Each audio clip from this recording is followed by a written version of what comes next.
Alright, in this video we're going to learn how to draw Lewis structures for atoms. It involves around 5 basic steps. Determining the total number of valence electrons in an atom, so you would count how many valence electrons each atom has in a compound and add those up together.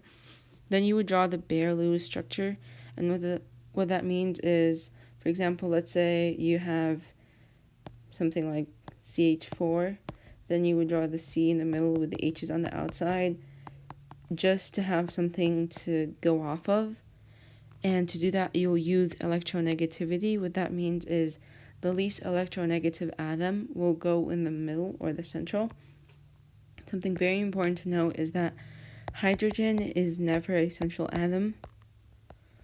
So in this case, C, carbon, is central, not hydrogen, because hydrogen will never be in the center. Okay? Then you would fill in the other elements first. So you'll add valence electrons to these elements on the outside. And then if you have any remaining, you'll add them to the central atom. And then you'll make sure that the central atom also has an octet, which means 8 valence electrons. There is some exceptions to these, and I'll go over one example that is an exception. And then you will check to make sure you didn't go over your limit or the total number of valence electrons. So, for example, let's say you have H2O. What I like to do in order to determine the total number of valence electrons is I like to write out each individual atom. So you've got 2 hydrogens, 1 oxygen, because there's a 2 right here, and this means that there's 2 hydrogens. Hydrogen has 1 valence electron, and then oxygen has 6 valence electrons, so a total of that is 8. And then you draw the bare Lewis structure, and what that means is I would use electronegativity, and since hydrogen is never a central atom, I'll automatically put oxygen in the middle with 2 hydrogens sticking out. So these lines right here, these lines are bonds, okay? So these are bonds, and each line represents 2 valence electrons being shared. So one bond is 2 valence electrons. One bond is 2 valence electrons.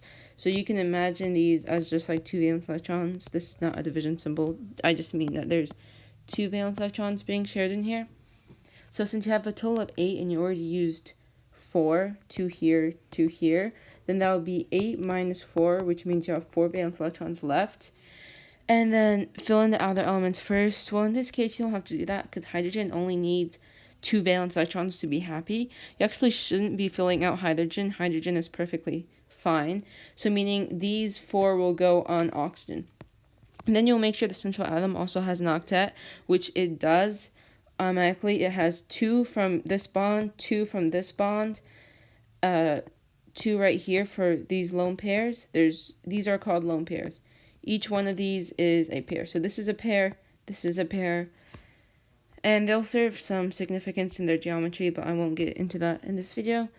So they're sharing electrons. Remember, this is covalent, so hydrogen has 2, oxygen has 8. Okay?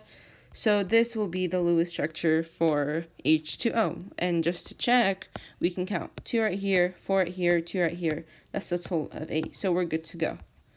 Next is O2. So oxygen has 6 valence electrons each.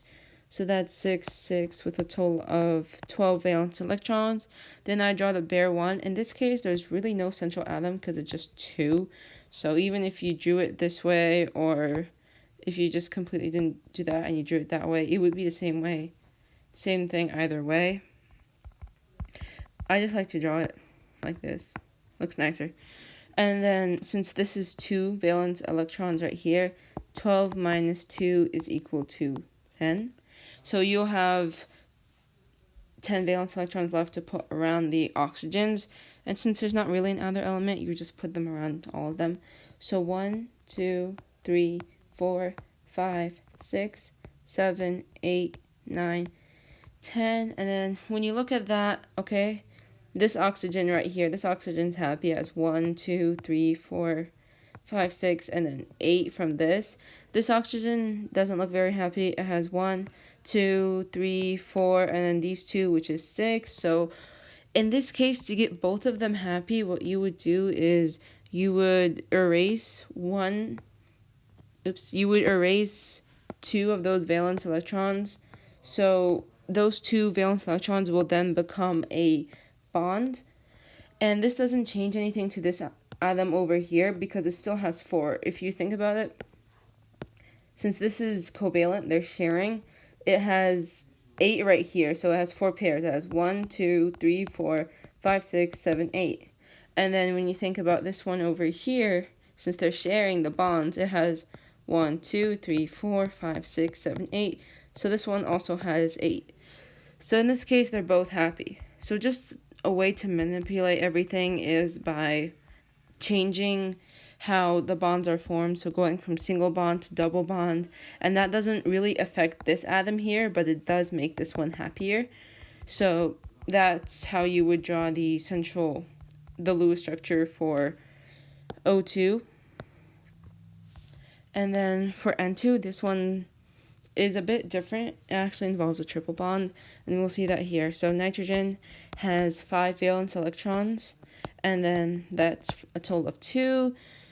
Drawing the Baeyer-Lewis structure would be NN, and since there's not really a central one, it doesn't matter, because either way it will be the same thing.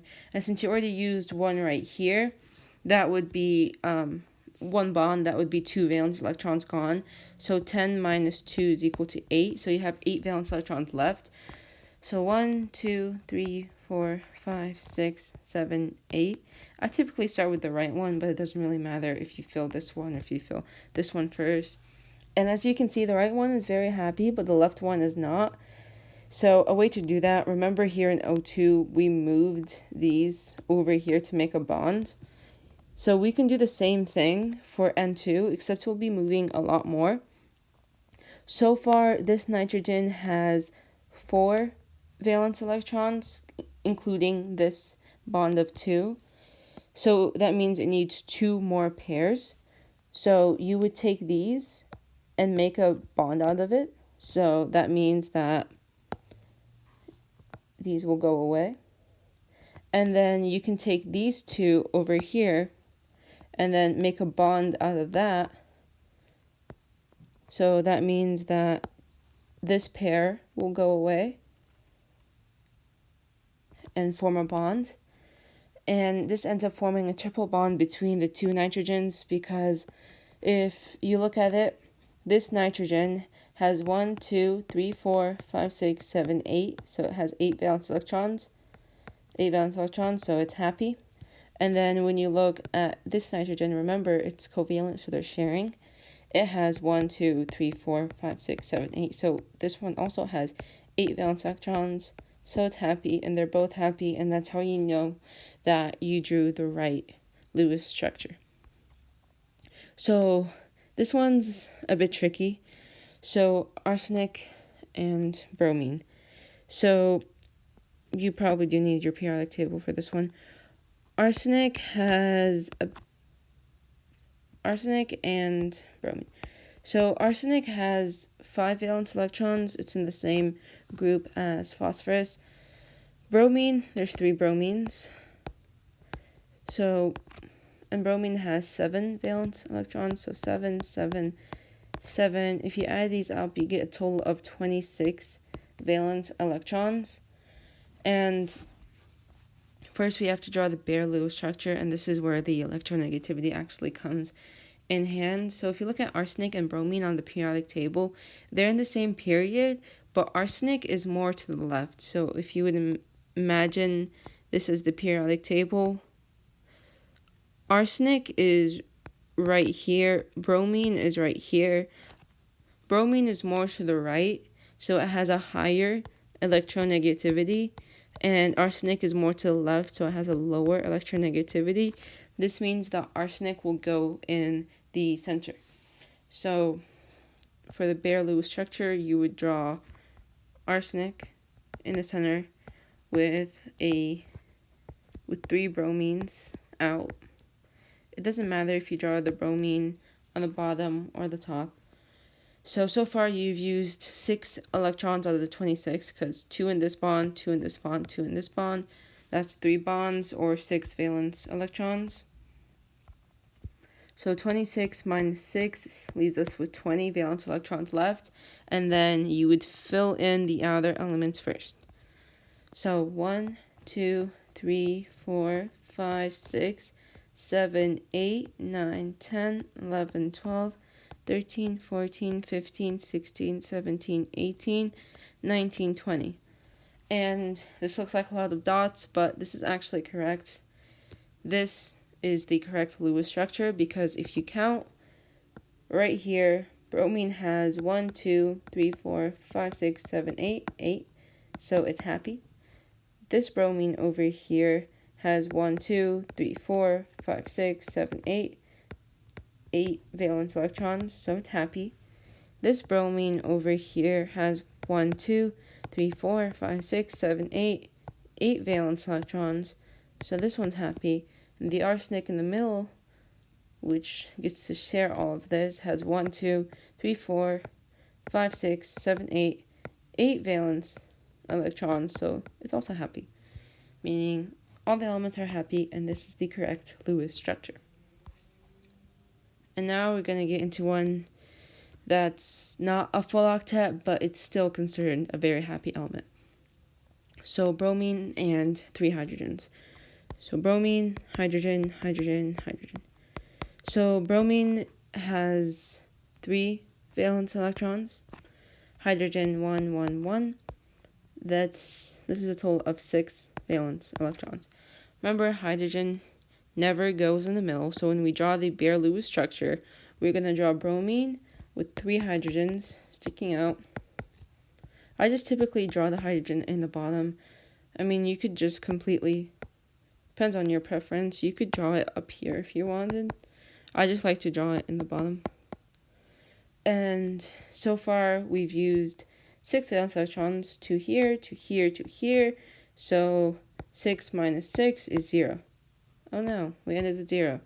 Hydrogen's happy because it has 2 valence electrons, and it only needs 2 to be happy, so hydrogen is good. This hydrogen also has 2, so it's happy. This hydrogen has 2, so it's happy.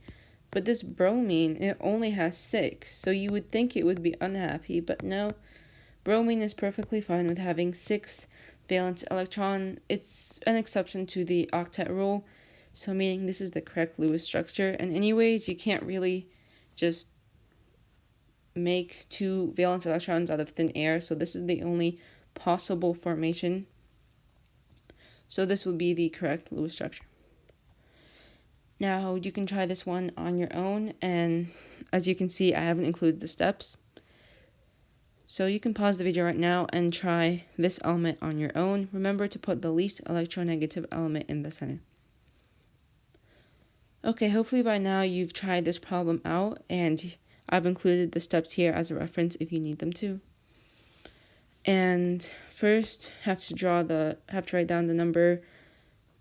You have to write down each atom. So carbon, hydrogen, hydrogen, and oxygen. Remember, this 2 denotes that there's 2 hydrogens. So carbon has 4 valence electrons, hydrogen is 1, 1. Oxygen has 6 valence electrons, so this will be a total of 12 valence electrons. And then to draw the Beer-Lewis structure, remember we have to use electronegativity. If you look at the periodic table, just imagine that this is not the best periodic table, but just imagine this is the periodic table. Carbon's over here, oxygen's over here. Remember, we don't even think about hydrogen because hydrogen is never in the center. Carbon is the least electronegative because it's the most to the left. So carbon will go in the center. Then we'll have an oxygen out, a hydrogen out, and another hydrogen sticking out.